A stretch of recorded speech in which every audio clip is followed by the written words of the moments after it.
Live from the world's capital markets, here are the latest financial headlines brought to you by News Factory. Hello and welcome to Wednesday's financial news. Stay with us for more market headlines.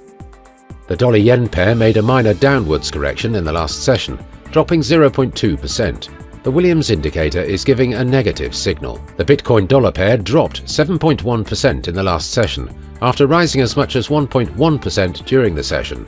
The ROC is giving a negative signal. The gold-dollar pair gained 0.6% in the last session. The MACD is giving a positive signal, which matches our overall technical analysis. The oil-dollar pair dropped 0.6% in the last session. The stochastic indicator is giving a negative signal. Coming up, the choices from our chief analyst for today.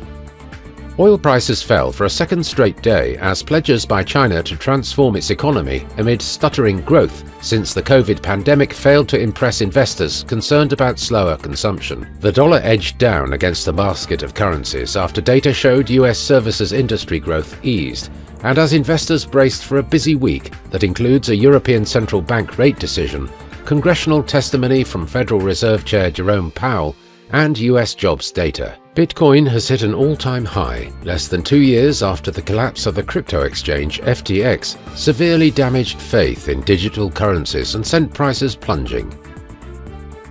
Those were today's major economic events, and now moving on to world financial headlines.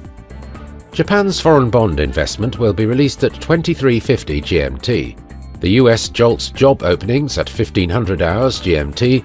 The Eurozone's retail sales at 1000 hours GMT. Australia's gross domestic product will be released at 0000 hours and 30 minutes GMT.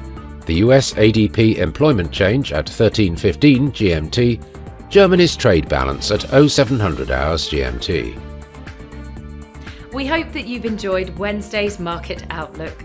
On behalf of all of us here, we wish you a productive trading day.